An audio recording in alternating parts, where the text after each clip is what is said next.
Vamos a continuar con esto. Bien, comentábamos cómo en este mito, bueno, estamos trabajando este mito porque pues es un mito fundante de no solamente Medio Oriente, sino además Europa y después pues América Latina. América, y particularmente pues América Latina, ¿no? Claro, no es lo mismo este mito leído por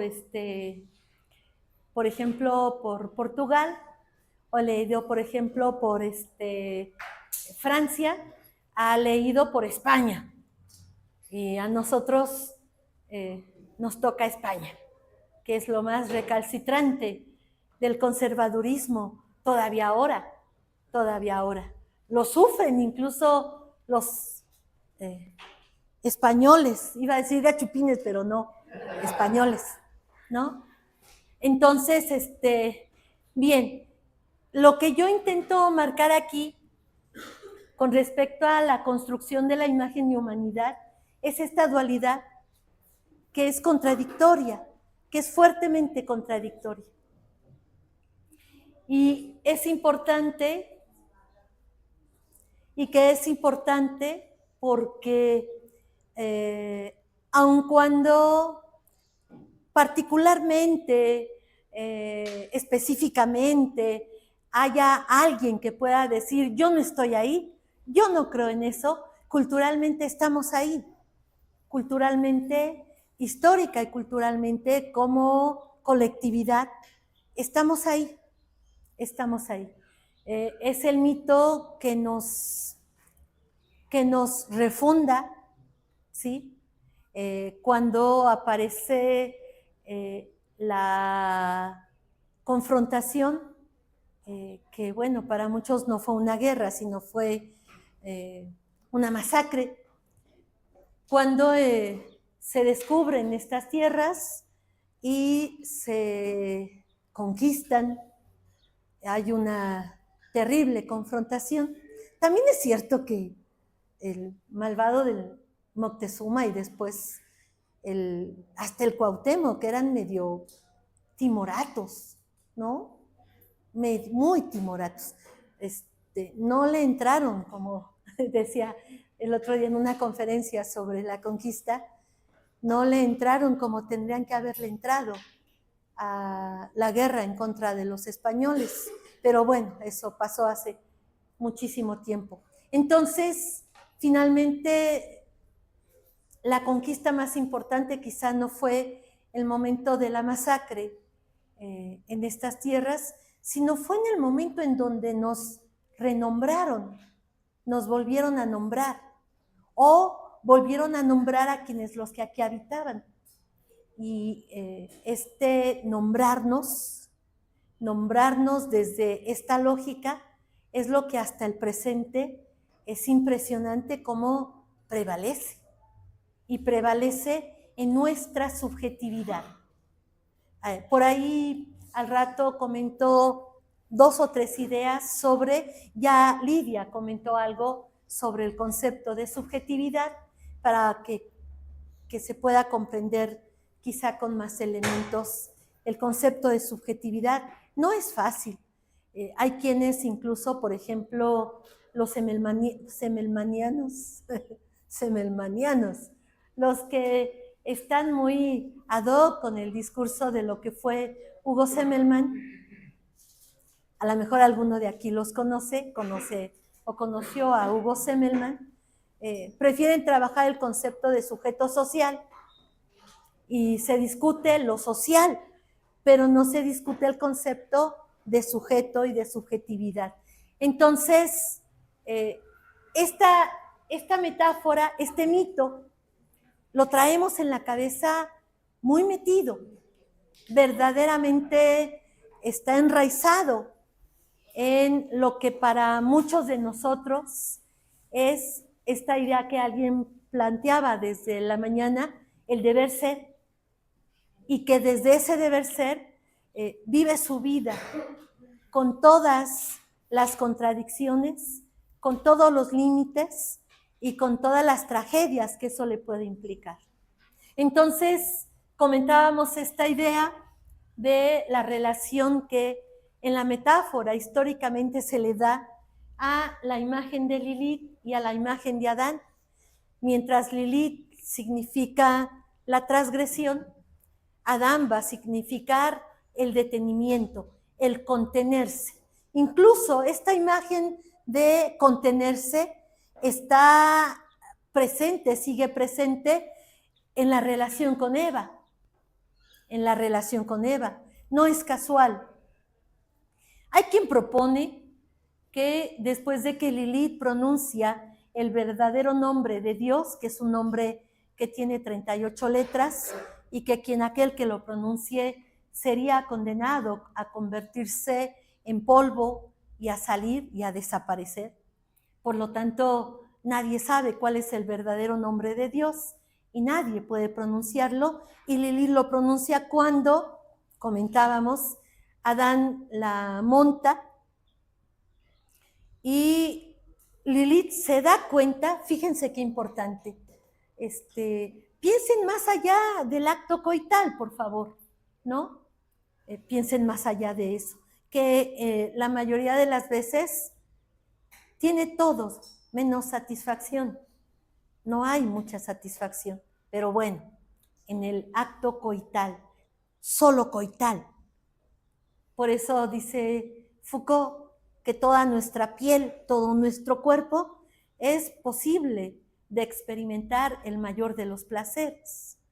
Bueno, entonces en ese momento, Lilith comprende que en realidad lo que Adán está proponiendo es convertirse en la relación con ella en la imagen de Dios. Es decir, ser él quien represente el dominio y la fuerza de la imagen de Dios. Y ella no está de acuerdo. Acuérdense que Lilith es transgresión. Y ella no está de acuerdo. Y ella le pide a Yahvé que le explique a Adán que eso no puede ser así. Y ella quiere estar arriba en el acto, montar a Adán. Pero Adán, mirando el poder que eso puede implicar, no lo permite. Y como Adán no lo permite, Lilith no se venga de Adán. Porque en dado caso, Adán, igual que ella, es creación. Adán no es responsable, porque igual que ella, Adán obedece la ley de Dios, de Yahvé. Lo que hace Lilith es vengarse de Yahvé, porque fue Yahvé quien no manda a Adán someterse a la orden y permitir que Lilith lo monte. De tal manera que montando a Adán, ella también pudiera experimentarse siendo mirada como se mira a Dios. ¿Cómo se mira a Dios? Hacia arriba. Hacia arriba. ¿No? Entonces, en realidad, no importa el acto coital. Lo que importa es la representación simbólica de ser mirado como se mira a Dios. Y Adán no lo permite. En ese momento, Lilith se venga de Dios en Adán y pronuncia el verdadero nombre de Dios. Ya sabe lo que va a pasar. Lilith se convierte en humo y sale del paraíso. Lilith es un relato que solo aparece con uno de los apóstoles, solo con uno, solo en un relato aparece, y más adelante la imagen de Lilith va a aparecer en la imagen de los demonios que atacaron a Dios, a Yahvé. De hecho, hay un libro muy bonito, que es La historia de los demonios. Lo pueden comprar, está en la Gandhi, está en el Fondo de Cultura. No sé si está en PDF, yo no lo he buscado. Y es impactante el libro, porque el libro de la historia de los demonios es la historia de muchas historias de ángeles que se opusieron a la ley. Se opusieron a la ley y por eso fueron acusados. Más que acusados, fueron condenados para estar en el infierno. Entonces, cuando esto pasa, Adán entra en tristeza, una terrible melancolía, y Adán está próximo a morir. Pero Yahvé no lo puede permitir, porque Adán es parte de su imagen en el paraíso. Estamos hablando del paraíso. El paraíso no es un espacio físico, no es un espacio físico. El paraíso es el presente absoluto. En el paraíso no falta nada, ni sobra nada. El paraíso va a ser en algunos momentos representado como la matriz en el cuerpo de la llamada mujer. Cuando un producto está en la matriz, a ese producto, incluso aun cuando el cuerpo que tiene la matriz esté enfermo, tenga hambre, tenga frío, el cuerpo va a proteger de tal manera al producto que el producto no va a experimentar falta alguna. Fíjense la palabra que acabo de decir. El producto no va a experimentar falta alguna. Está completo. Qué curioso, podríamos decir, pero si es una célula, es un feto, es un embrión, ¿cómo está completo? Está completo, nada le falta. Por eso hablamos de la matriz como el presente absoluto, donde acontece la completud. Nada falta. No, solo un aporte, lo que está diciendo, me acordé de un libro que estaba empezando a leer y que se me olvidó, pero estaba continuarlo, pero se titula Las mujeres de Dios, que son las cuatro mujeres de Dios, la puta, la bruja, la santa y la tonta. Es un libro de muy... ¿La tonta? Sí, la puta, la bruja, la santa y la tonta, las cuatro mujeres de Dios. Ya. Libro, va. Pues, algo tiene que ver con esto. Algo tiene que ver con todo esto.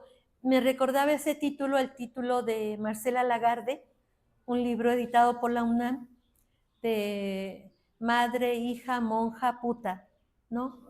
Pero tonta no. Tonta no, pero bueno. Yo no lo conozco, habría que leerlo. ¿Va? Sí. Sí. Madre, esposas, hijas, monjas, putas, ¿no? De hecho, es interesante porque la profesión más vieja, que es la profesión de lo que se dice puta, se vincula con otra profesión que es también muy vieja, que es la profesión de ser maestra.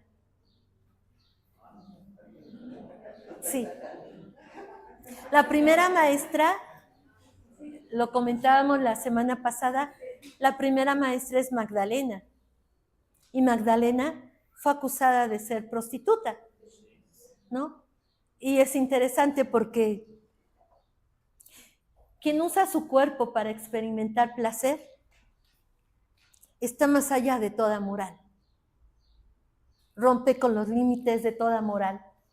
Y puede ser, no asegura, pero puede ser un sujeto de un orden político y ético impresionante, porque nada le hace falta. Henry Marcuse, un teórico de la Escuela de Frankfurt, muy interesante porque Marcuse llega a la Escuela de Frankfurt para romper con el dominio marxista de Adorno y de Horkheimer. Estoy hablando primero de los 30, luego después de la Segunda Guerra Mundial, hacia los fines de los 50, los 60, antes de morir Adorno, Horkheimer y después Marcuse, ¿no? Marcuse tiene un libro que se llama Eros y Civilización. Eros y civilización. Y Eros, el dios del amor, que no es el amor que nos vende la moral judio-cristiana, que no es el amor que nos vende el mercado, que no, el amor no es el excelso sentimiento al que todos tendríamos que llegar porque es lo más bonito, es lo más terrible. El amor es terriblemente perverso, pero bueno. Entonces, Marcuse comenta en este libro que una colectividad que satisface éticamente, propio, que satisface éticamente el placer en el cuerpo, la sexualidad, que no es coital, es una colectividad que va a aprender a tomar decisiones políticas en el mismo sentido ético. Una colectividad constreñida, limitada en su cuerpo a la expresión del placer, es una colectividad que no va a saber por dónde caminar, porque nunca no se acostumbrará a hacerse cargo de su sí mismo y su cuerpo, porque somos dos, nuestro cuerpo y nosotros. En nosotros hay cuando menos dos, si no es que más, nuestro cuerpo y nosotros, y nuestra subjetividad, ¿no? Entonces, cuando Lilith pronuncia esto, se venga de Yahvé, y Lilith va a la tierra y copula con los hombres creados ya por Yahvé y los somete. Los productos de esa relación son las serpientes que van a reproducirse y cuando aparezca un cuerpo humano van a chupar por las noches la leche materna para hacer que el producto humano fallezca.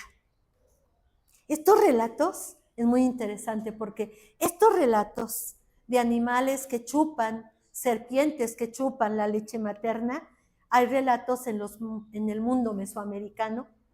Incluso hoy todavía hay pueblos en el Estado de México, en Oaxaca, en Guerrero, en Chiapas, hay gente que sigue creyendo en este relato de serpientes que chupan la leche materna para matar a los productos. Y es la venganza de Lilith en los hijos de Adán y en el proyecto o en la creación de Yahvé. Finalmente,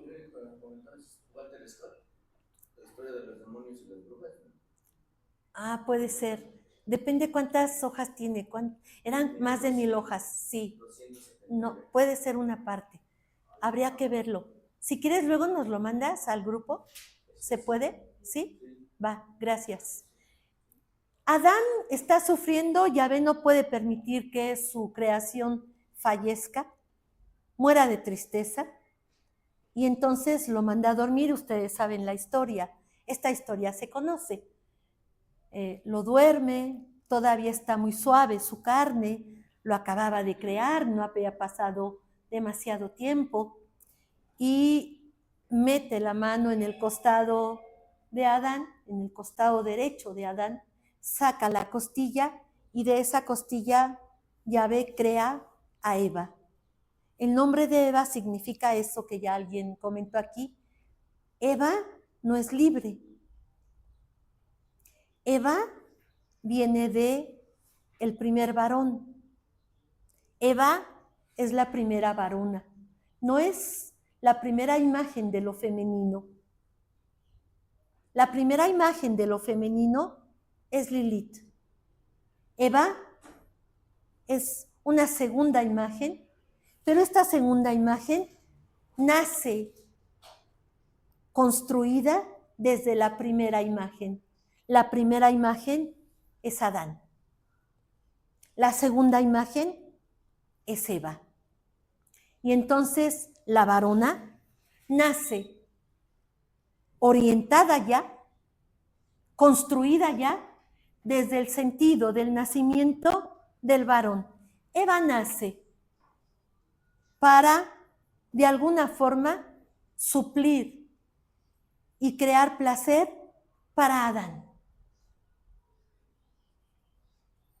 Pero hay quien cuenta que puede haber en Eva reminiscencias de la primera femenina, Lilith.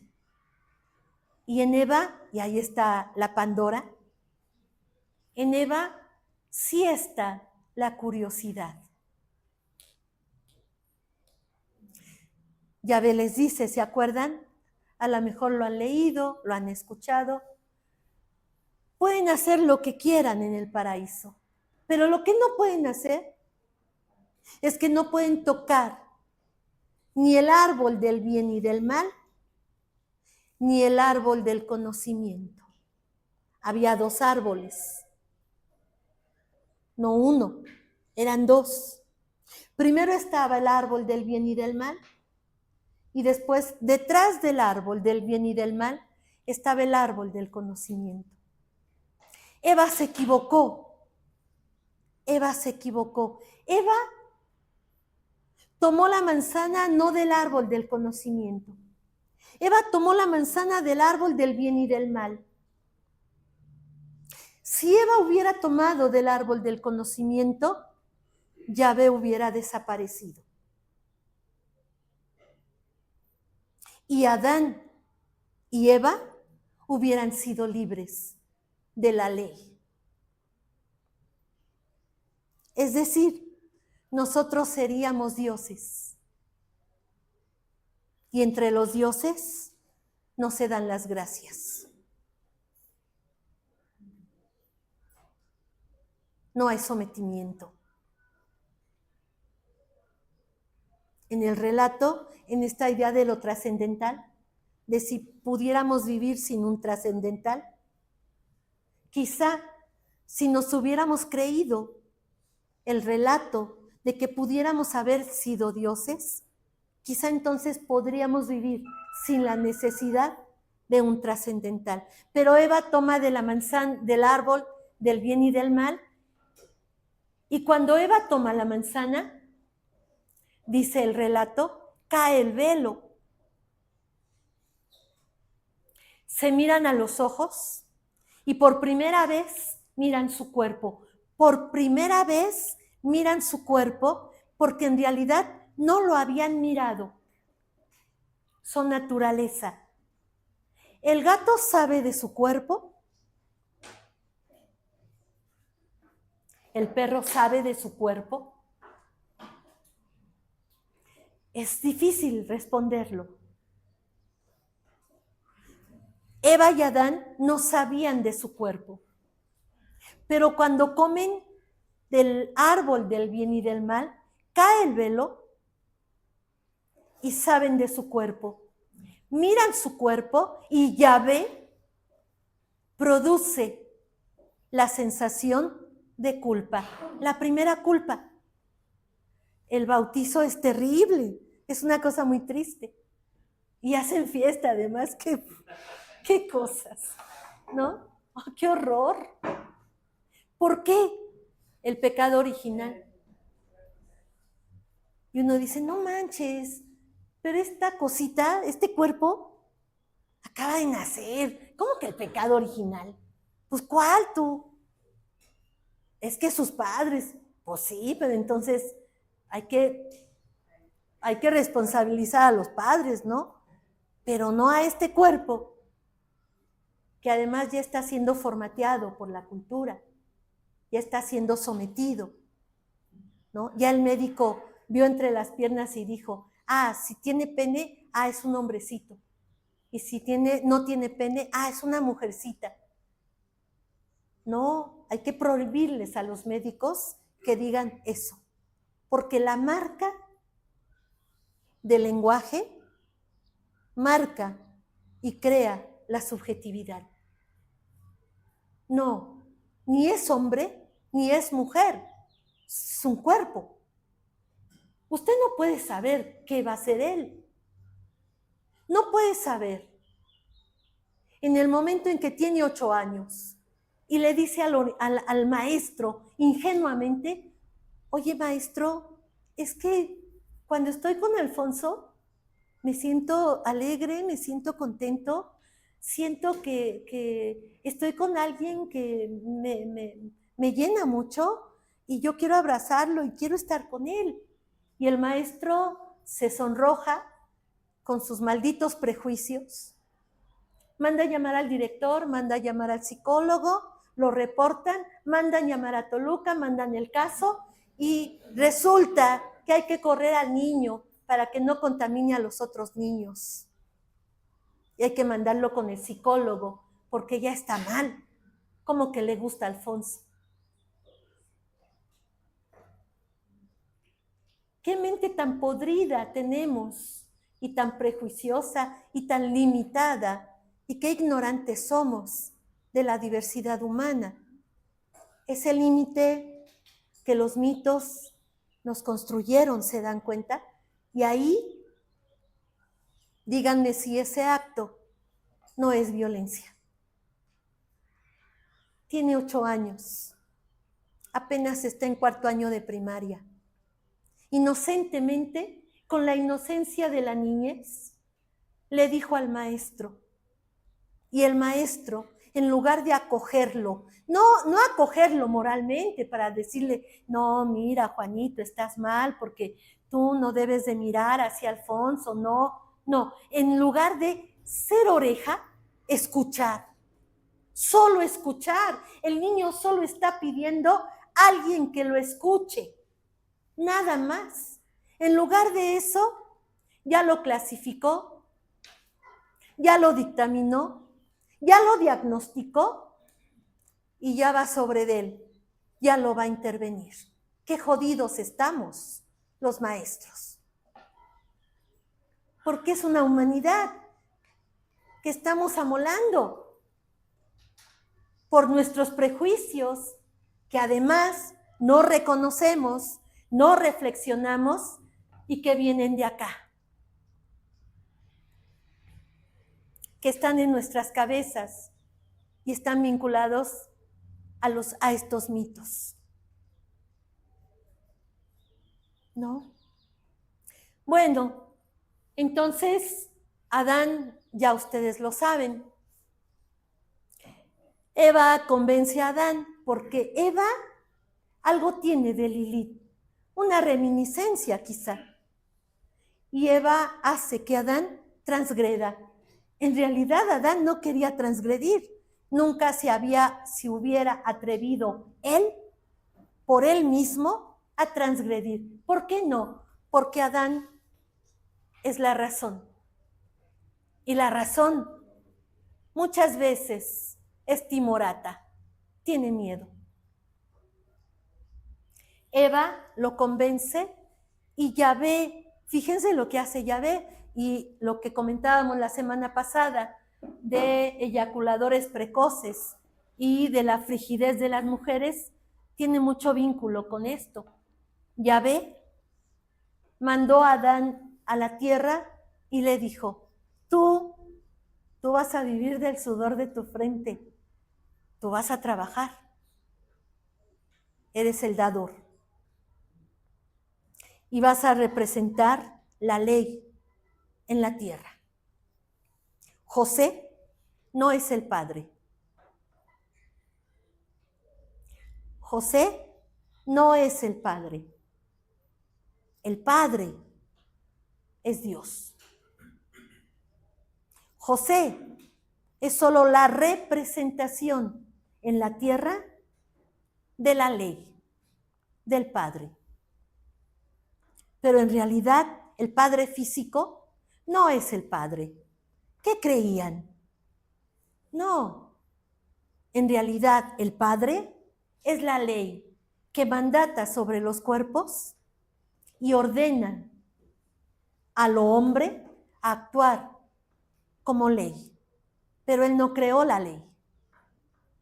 El hombre físico, el padre físico, no creyó la ley, no la creó. Ya estaba en su cabeza. Y a Eva, Yahvé le dice, tú no vas a saber del placer, ¿qué te crees? Vas a sufrir, vas a parir con dolor.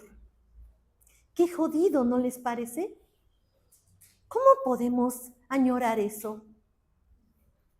Tú no vas a volver a saber del placer, vas a parir con dolor.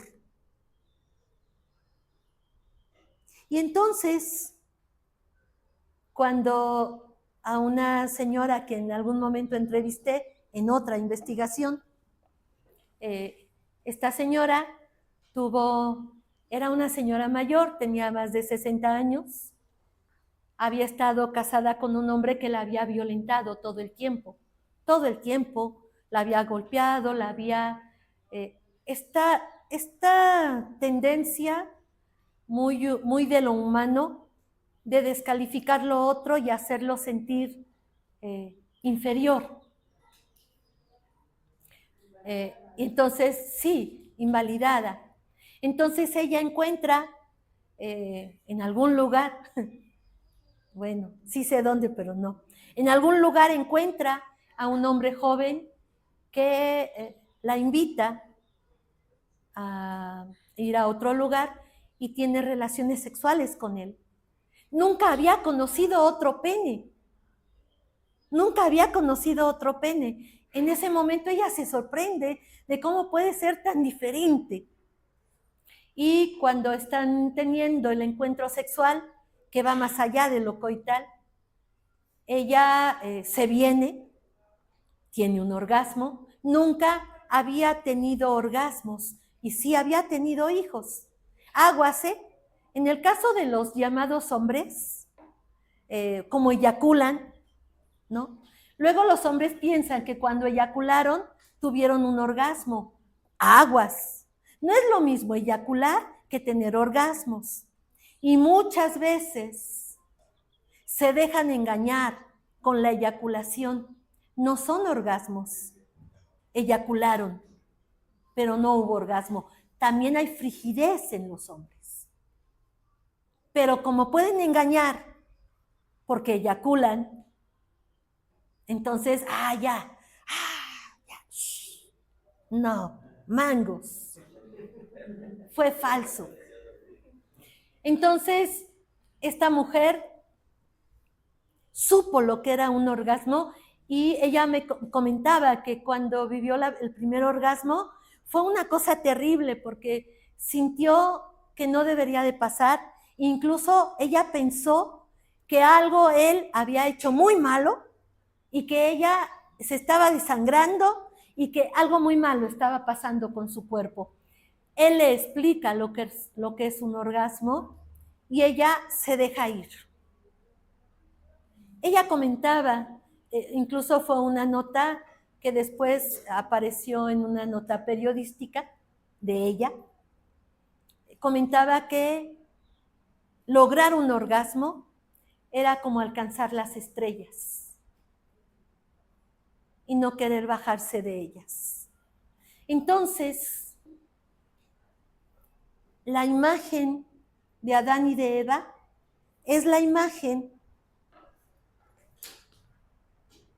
entre Lilith y Adán está Eva, ¿sí? Y estas imágenes van a conformar la idea de humanidad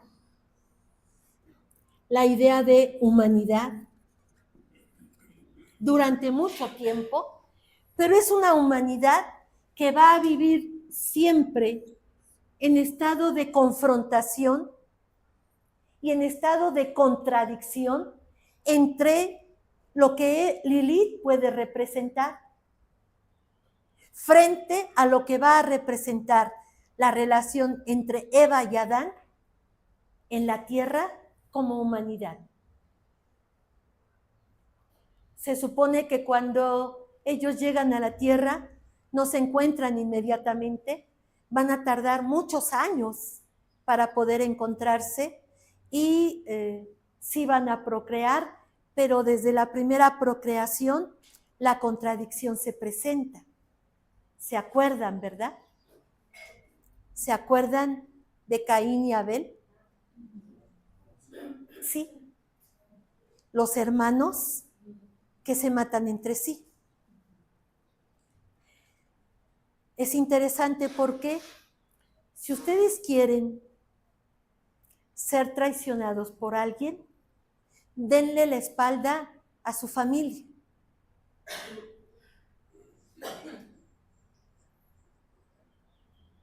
Y la familia o los amigos son los únicos que los van a traicionar. Un desconocido no me puede traicionar, porque como es desconocido, yo no le confío nada. Pero a un conocido, yo le doy mi espalda a cuidar. Siempre que hay una traición, viene de la familia o de un amigo. Qué curioso, ¿verdad? No me digan sus experiencias. Guárdenselas. Es lo humano. El problema frente al mito es que esta imagen de humanidad reduce, aquí está el deber ser del que se hablaba en la mañana, aquí hay un deber ser. Comentábamos la semana antepasada, el hombre es el dador y Eva es la cancerbera, la que va a proteger el orden de la familia en la casa, determinado y colocando en el centro el logos divino, Yahvé, el Espíritu Santo. Bueno, esta imagen hoy ha sido rota porque lo otro de lo humano, lo que no está representado por este orden, lo que este orden de creación de lo humano no pudo representar, pero sí está en la naturaleza, ya no está en ningún lugar, sí está en la naturaleza como humanidad. Eso de la naturaleza ha desbordado esta imagen y hoy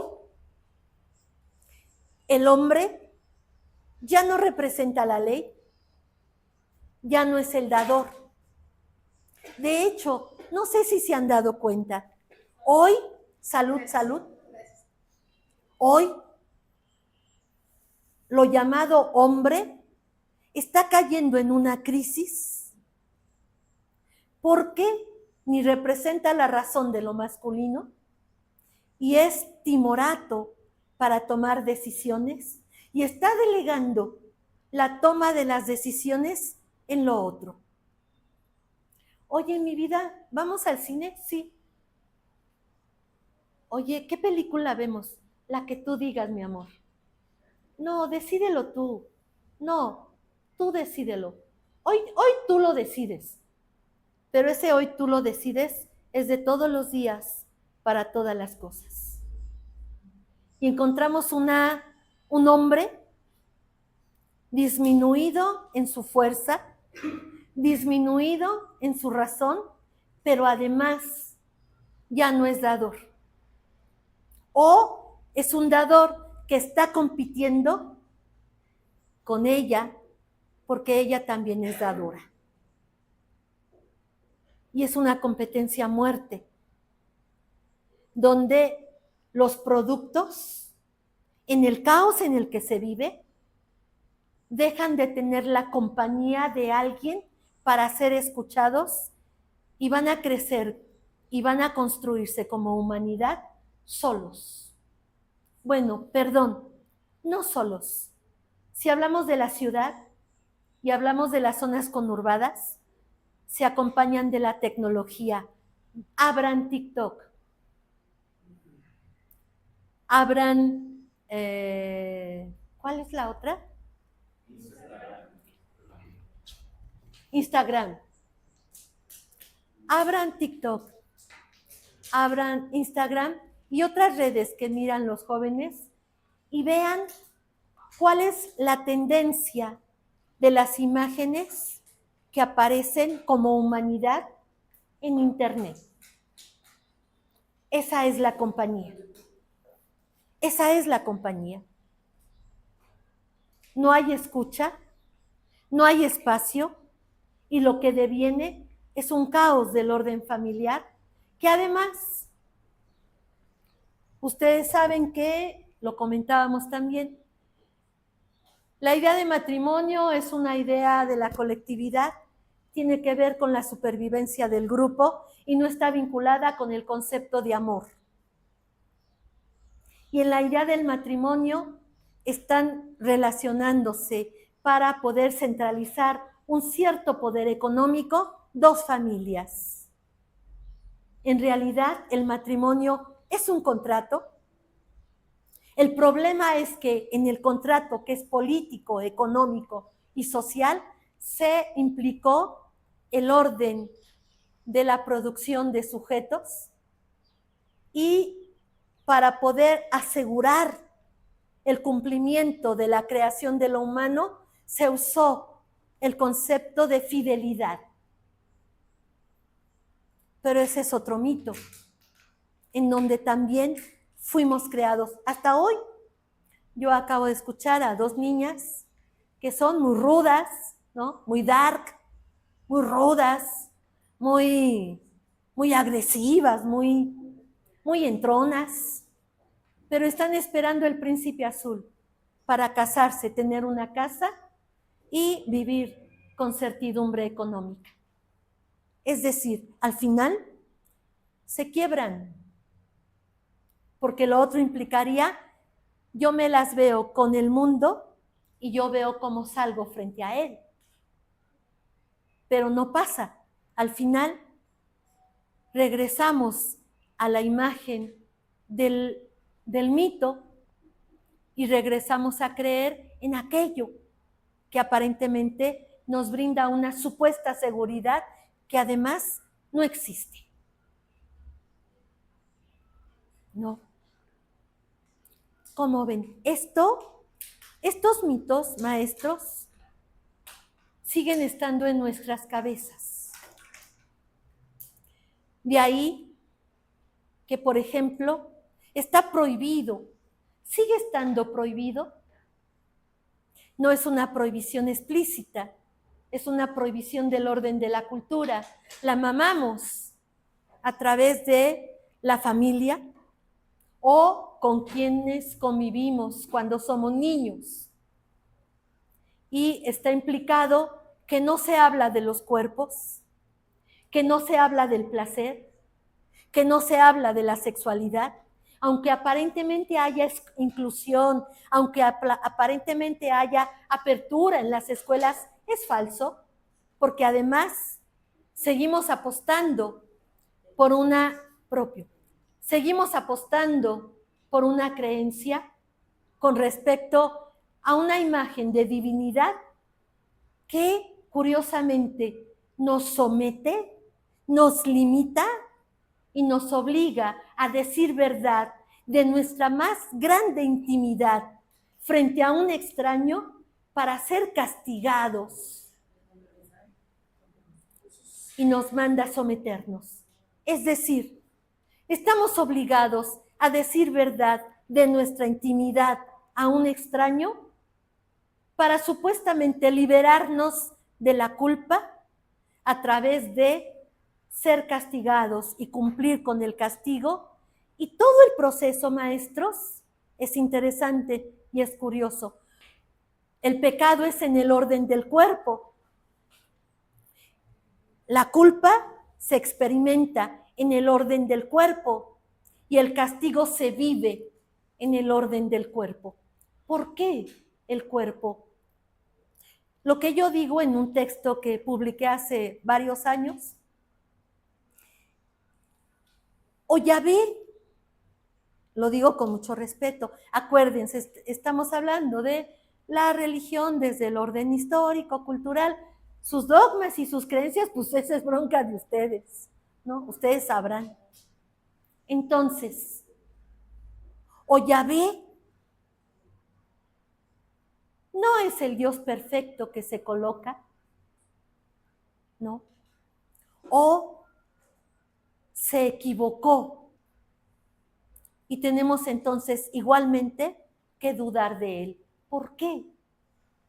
Porque el cuerpo está construido de la tierra y la tierra rompe con la supuesta inmaculada perfección del alma.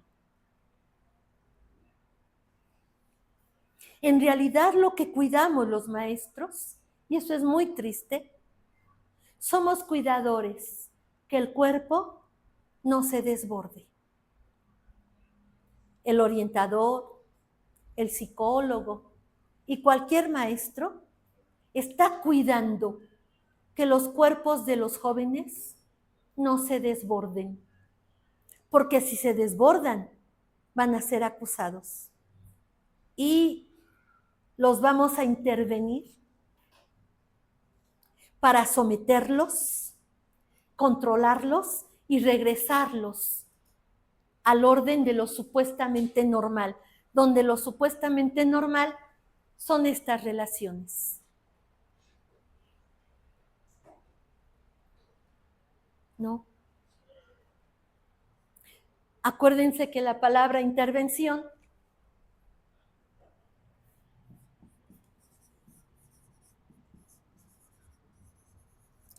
es una palabra compuesta.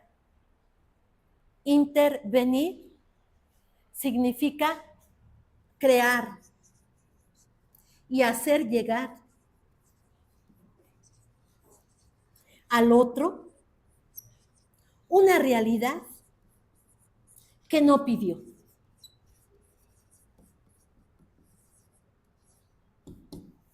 Que no pidió.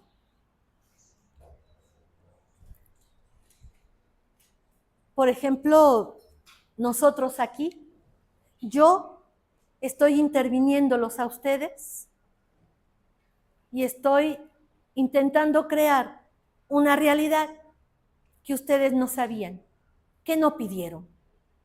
Decíamos, ¿no? ¿Cuántos están aquí? Pues porque tienen que estar. No les preguntaron, hay que estar.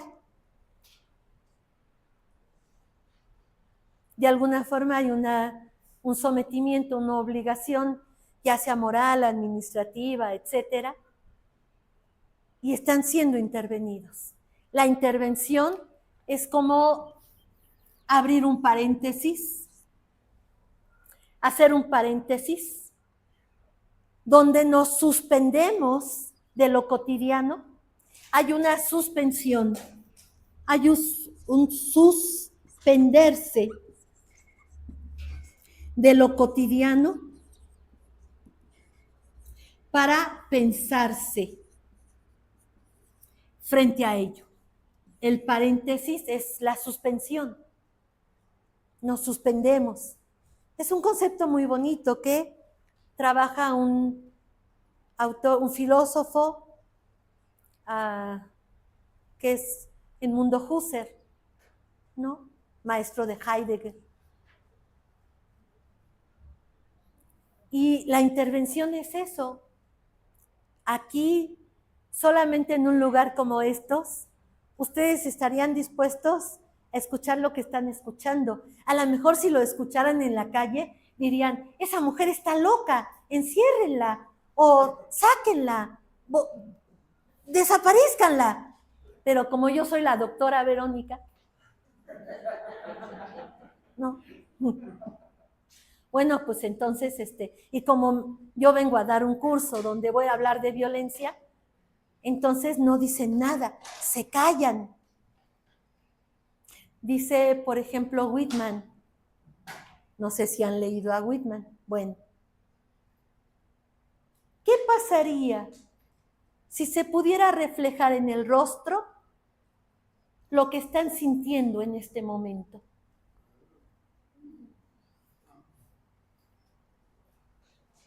Y lo pudieran decir con la expresión del rostro. Pues sí está ocurriendo, ¿no? ¿Sí? Yo diría que sí. Bueno, yo sí. Ya. No sé cómo ver mi rostro. Sí. Yo quiero estar expresando con mi rostro. Bien. Esto constituye, aquí cierro esta parte, esto constituye en la relación entre naturaleza y cultura con dos elementos que todavía los colocamos como supuestos frente a lo que vamos a seguir discutiendo. Uno, la naturaleza humana fue sometida y ahora es dominada y condicionada por la cultura. En pocas palabras, no hay naturaleza humana. Porque desde antes de nacer, y eso lo podemos discutir, desde antes de nacer, el cuerpo ya está siendo construido y ya está siendo ahí determinado. Estas tonterías de los globos rosas y azules, que es una cosa muy triste de mercadotecnia, y las personas se someten a ello. Digo, ¿no lo piensan? ¿No se dan cuenta? No, no se dan cuenta. Clase medieros. Claro, como diría un economista, clase medieros aspiracionistas. ¡Ay, qué triste! Somos aspiracionistas. Antes de nacer, ya fue vestido de rosa. Sí saben que el color rosa en la Edad Media era el color para el llamado varón. Y el color azul era el color para las llamadas mujeres. ¿Por qué se invirtió? ¿Cuándo se invirtió? ¿Quién lo decidió? ¿Y por qué creemos? ¿No han dudado del rosa y el azul? Nunca han dudado. ¿Han vestido a sus hijitos de rosas y azules? ¡Qué horror! Dice un psicoanalista, ¿de qué color vestiste a tu hijo? Bueno, le pregunta a una persona, yo paso con eso de los hijitos, ¿no? Sí, pues no, para nada. Ni familia, ni hijitos, ni nada de esas cosas. No, no, mejor no. Bueno, entonces, ¿de qué color lo vestiste? De blanco. ¡Ay, güey, no manches, de blanco! ¿Sí sabes que el blanco es la ausencia de sentido? Sí, por eso lo vestí de blanco. Nada hay. Nada hay. Claro que el trato es difícil con respecto a las abuelas, los tíos, las madrinas, etcétera, y todas estas monadas que van a pervertir lo que Rousseau proponía a propósito de Rousseau, la naturaleza perfecta de lo humano. La naturaleza, no lo humano, la naturaleza perfecta de lo humano. ¿No? Entonces, lo humano no es naturaleza, es cultura. Y si es cultura, ha sido construido en un tiempo histórico y por lo tanto los seres humanos han intervenido ahí y eso implica que puede ser modificado. Segundo, que si hablamos de violencia de género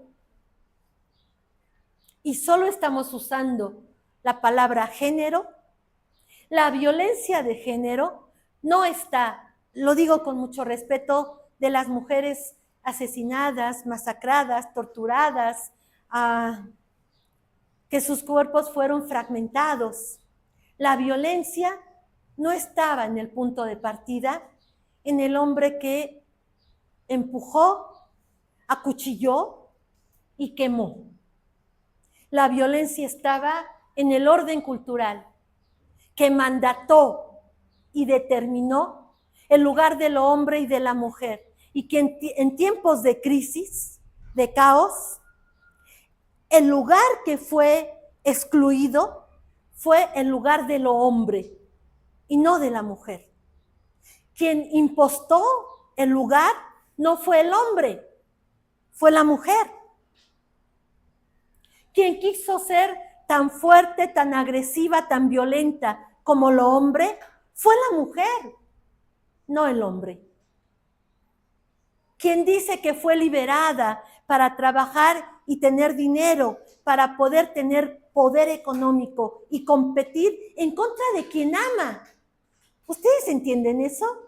Competir en contra de quien un día se hincó ante ese Dios y dijo, lo voy a amar para toda la vida. Fue ella, no él. Pero además, en el relato, quien está rompiendo con el orden es ella, no él. Qué duro, ¿verdad? Qué difícil de comprender. ¿Cómo puedo decir eso con tantas mujeres muertas? Pues sí, porque en la crisis lo hombre no sabe cómo colocarse y lo que tiende a hacer es a matar en el cuerpo de lo otro los signos que lo han anulado a él. A desaparecer, a extinguir. Y cortamos los pezones, las nalgas, el clítoris, cortamos el cabello, rompemos con el orden del rostro, sacamos los ojos, cortamos la lengua, porque esos son los lugares del cuerpo que me dominan o me han dominado y que tengo que desaparecer para poder existir. Es muy rudo el asunto. Es que esto que acaba de explicar es, digamos, que el punto de llegada de lo que desde hace 2 semanas sí. se fue planteando. Sí. Y me gustaría que pudiera a decir, porque fue muy rápido y no pudiera volver a... Pero a decir qué. Pues cuando empezó a decir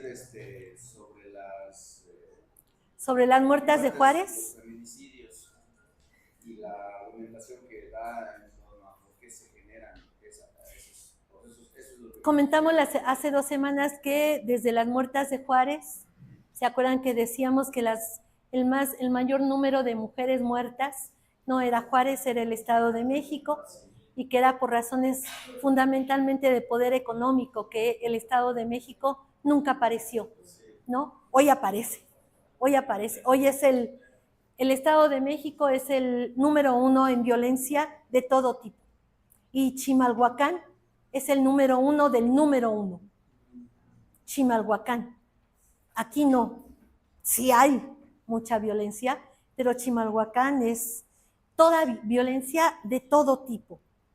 No estoy en el orden de la clasificación psicológica de la violencia, estoy hablando de violencia sobre cuerpos de niños, de niñas, de hombres, de mujeres, de personas que se viven desde una relación tanto hetero como incluso queer, pansexual, heterosexual, bisexual, gay,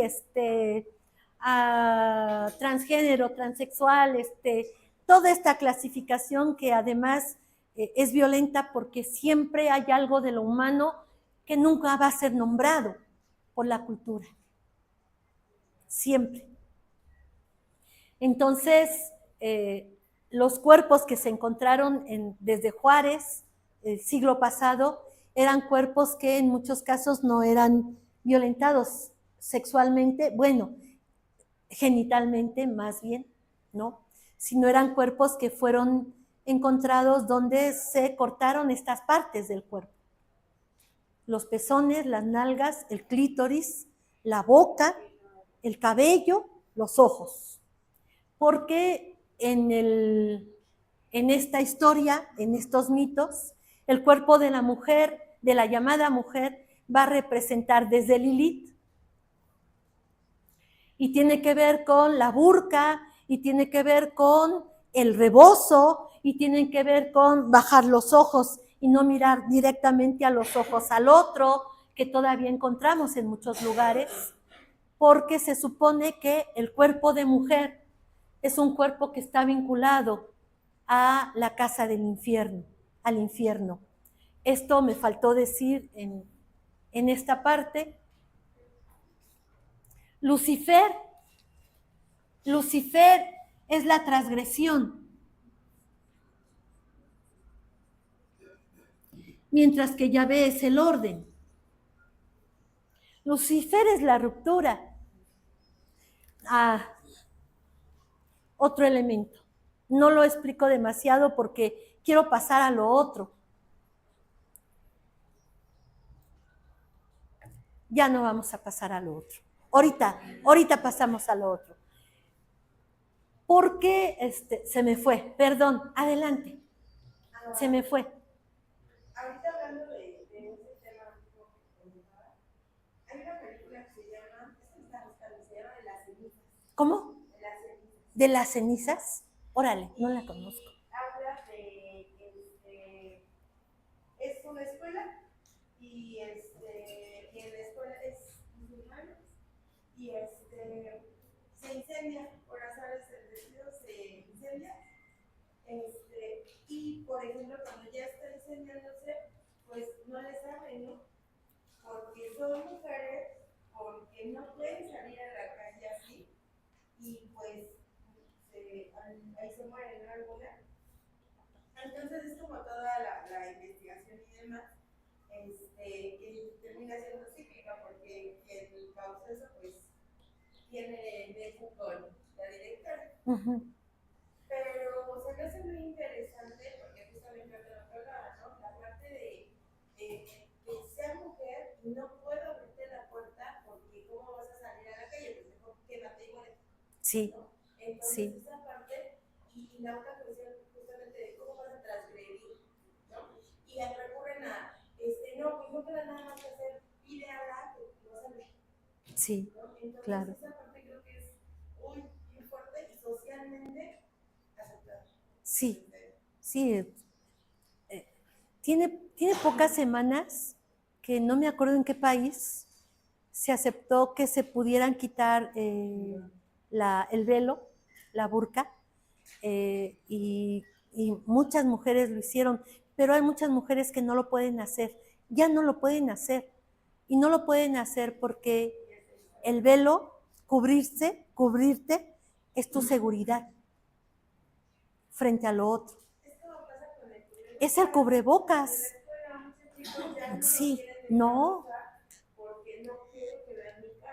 No sé si ustedes yo lo experimenté, cuando ya mandaron que te podías quitar, y yo decía, no, pero yo no me lo quiero quitar, yo estoy bien así.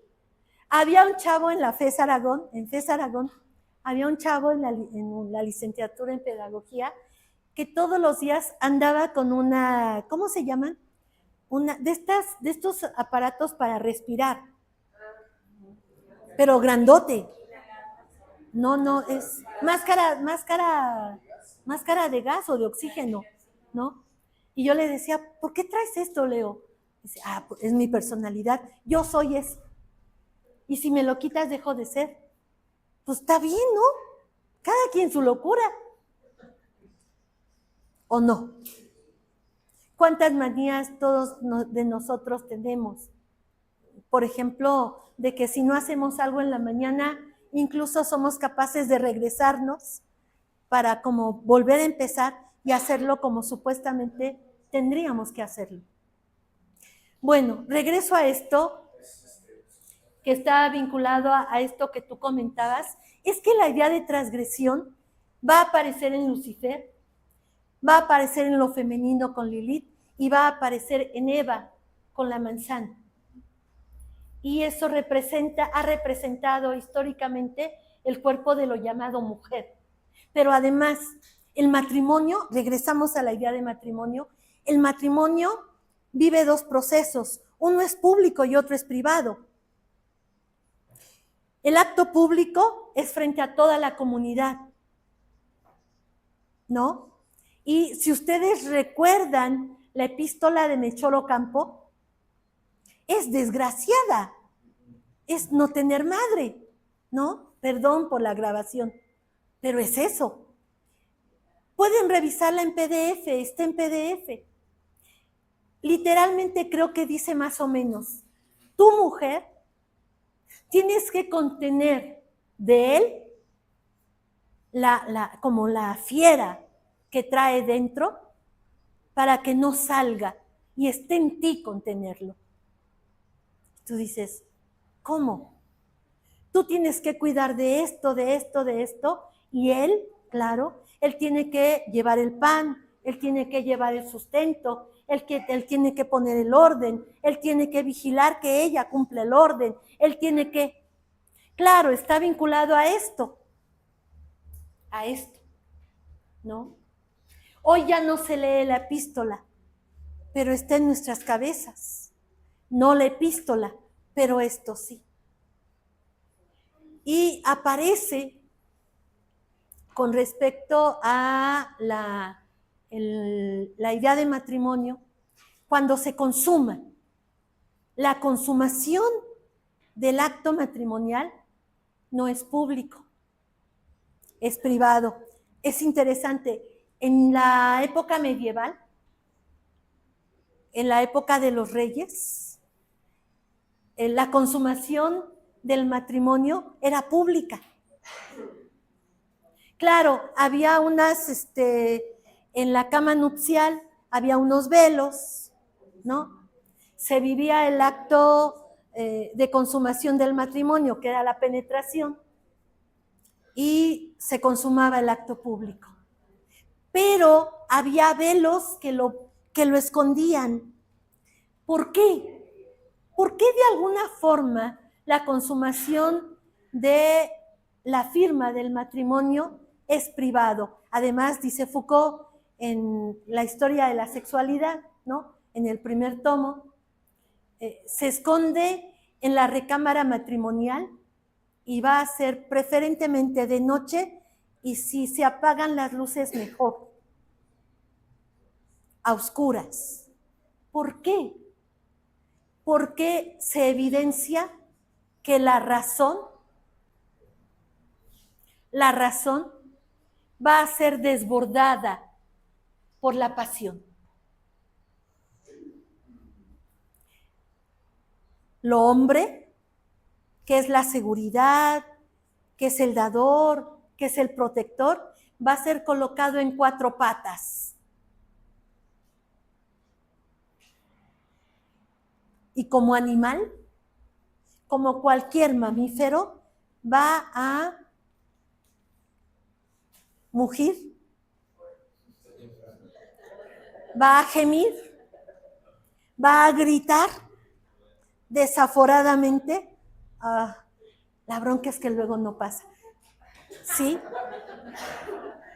Los cuerpos sudarán, gemirán como animalidad.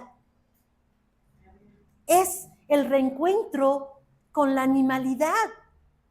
Es que eso es muy bonito, es bello, es estético. Es el reencuentro con la naturaleza, con la animalidad, que está más del lado de la transgresión que de la razón.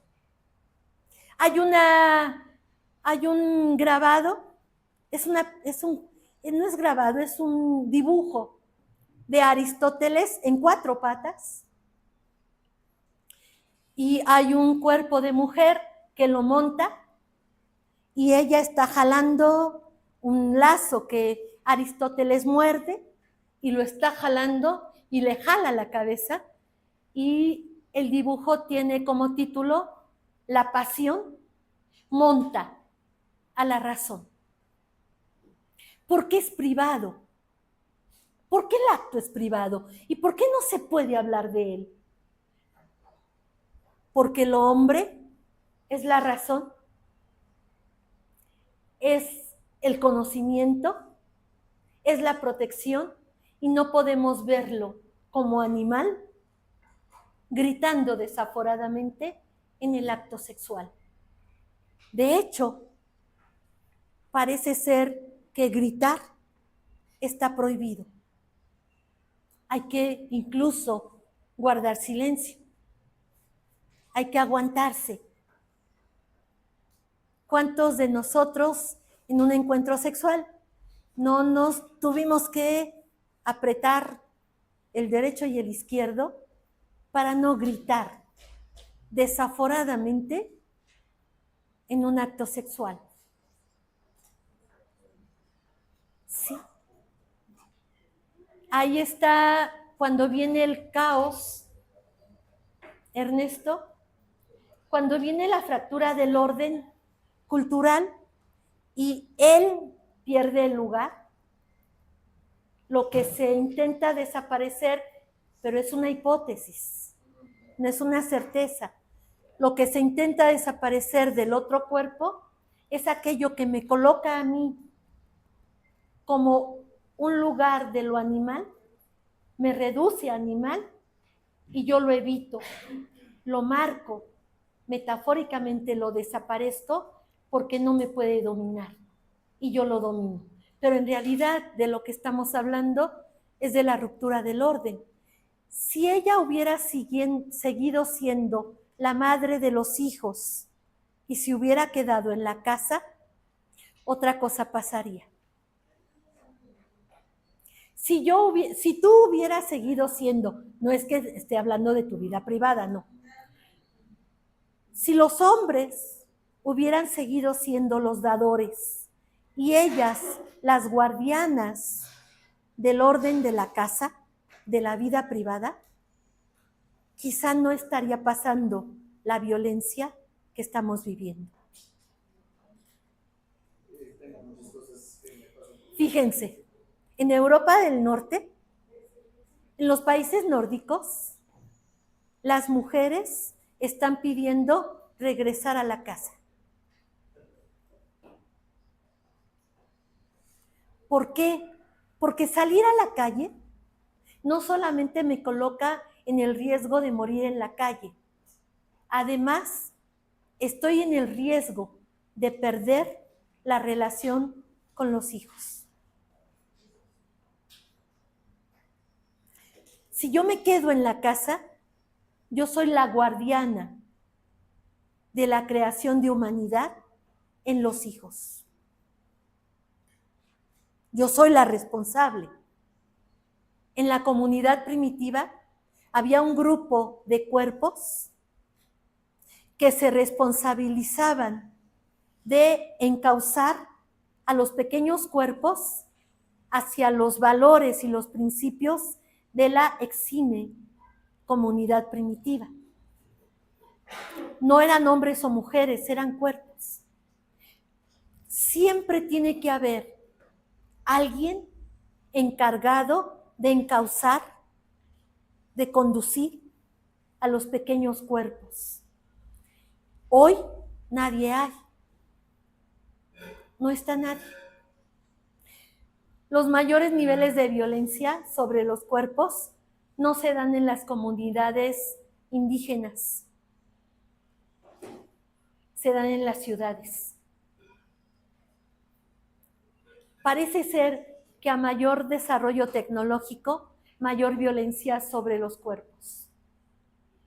¿Por qué en el mundo indígena no está pasando, o al menos no está pasando con el mayor número de casos que en la ciudad? Porque en el mundo indígena, los pequeños pueblos llamados originarios, todavía la mujer está encargada de la casa. Ahora, en la ciudad, la mujer sale a trabajar y le delega a otra mujer la casa. Hay doble violencia. Sí, es una bronca. ¿Quieres decir algo? Sí, es importante revisar también, ¿no? Lo que se callan, ¿no? En esos pueblos originarios. Ah, bueno, no, sí, no. No es, Y volvemos al origen, ¿no? Que pareciera que ya no hay violencia porque no hay violencia sobre los cuerpos, pero hay violencia sobre otras cosas, ¿no? claro. En la parte del sometimiento. Ah, no, claro, sí. Ajá, está cañón porque si no es una es la otra, entonces Sí, está jodido, ¿no? sí. La cuestión Sí. sería cuestionar evidentemente el mito, Sí. cuestionar los orígenes Sí. y crear, pues bueno, empezar a generar diferentes pues prototipos o algo. ¿Formas de vida? Formas de vida diferentes alternativas, ¿no? Que van a Sí. ser locas, evidentemente. Sí, estoy de acuerdo. Sí, cuando yo lo digo de los pueblos indígenas, solo estoy diciendo en el sentido de el número de mujeres que aparecen muertas. Es diferente. Eso no implica que no haya una violencia, no. Y fuerte, y mucha, sí. De hecho, Eric Fromm realiza una investigación sobre eso y encuentra que en las comunidades primitivas, que no tienen tecnología tan avanzada, la agresividad y las muertes por violencia pues son mucho menores. Las poblaciones civilizadas, ¿no? Sí, así, sí se dan cuenta, pero lo que dice Gustavo, lo que comenta el maestro, es la contradicción en la que estamos. Me quedo con esto para continuar y dejarles una tarea. Es una tarea muy sencilla, muy fácil. Fíjense, todo orden cultural va a reconocer como humano algo, pero va a dejar de leer también algo de lo que nosotros portamos.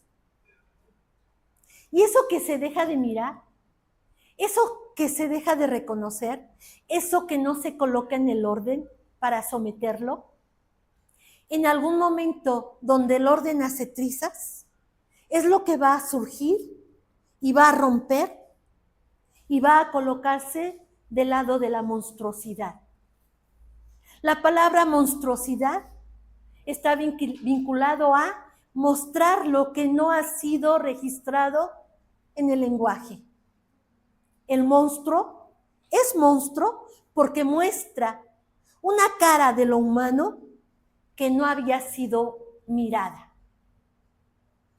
Todo orden va a dejar de mirar algo de lo humano y es eso de lo humano que deja de ser mirado lo que en el momento de crisis brotará y romperá, llevándonos como a un desbordamiento de lo que somos.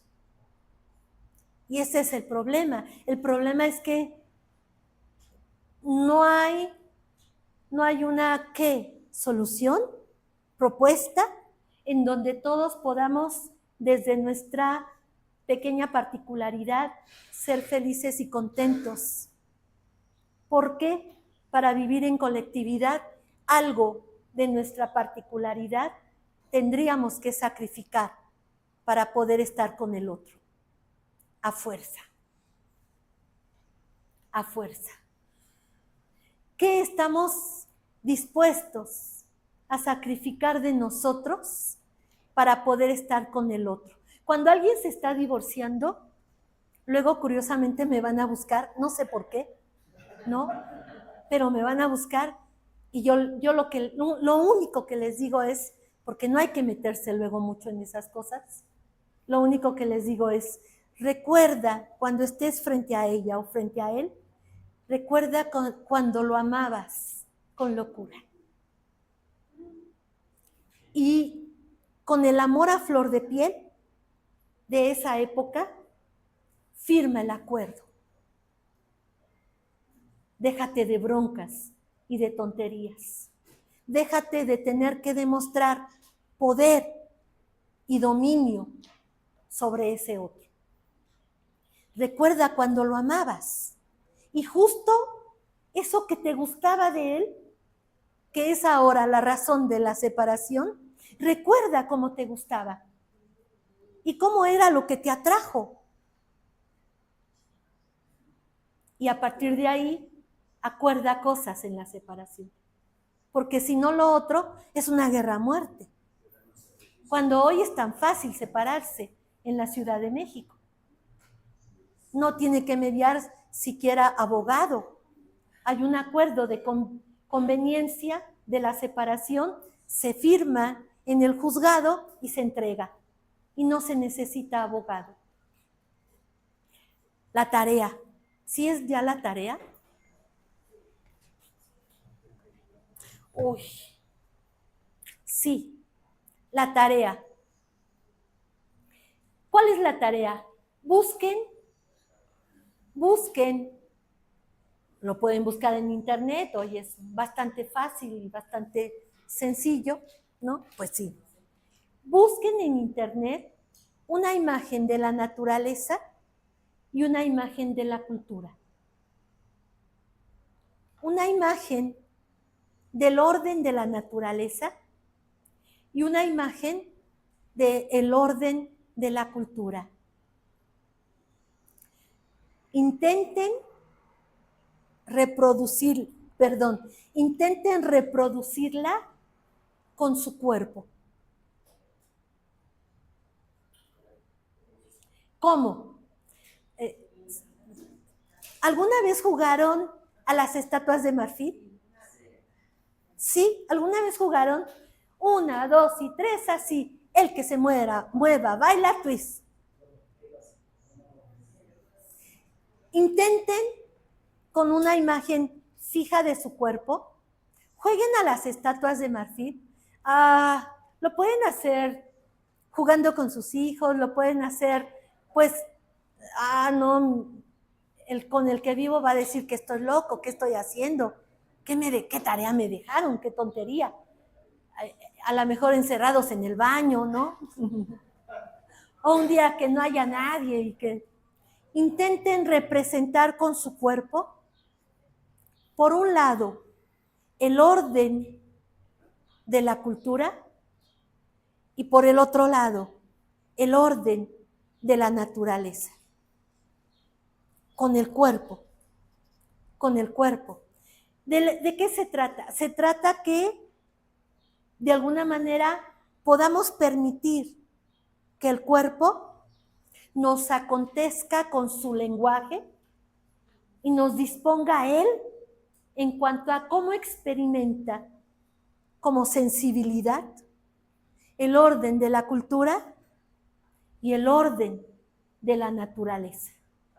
¿Y cómo me colocaría yo para representarlo? ¿Qué haría con mis piernas, con mis manos, con mis brazos? ¿Cómo me movería? ¿Dónde las pondría para poder representarlo? Creo que tiene que ver también con quizá atrevernos a mirar nuestros cuerpos, a saber que lo cargamos todos los días, a sentirlo, a tocarlo y a mirarlo en el espejo para poder moverlo, colocándonos con diferentes figuras hasta donde podamos mirarnos y podamos decir, ahí está, lo estoy representando, lo estoy sintiendo. Esa es la tarea. En 2 semanas empezamos trabajando con la tarea, nos vamos a salir, ¿no?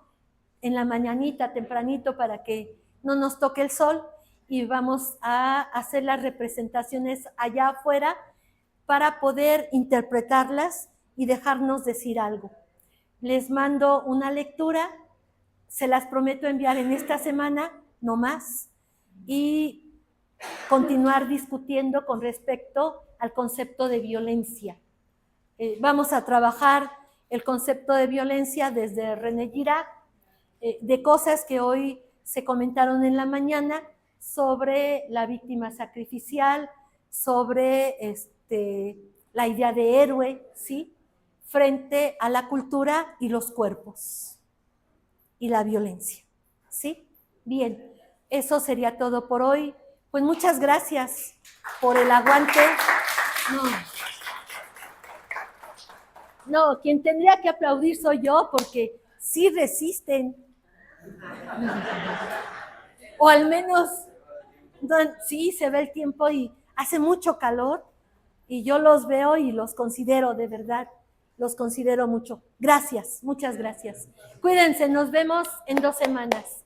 Hasta luego, bye, bye. En una semana, sí. Es una semana, ¿verdad? Sí, no son 2. Sí. Dime. Hicieron un grupo y como yo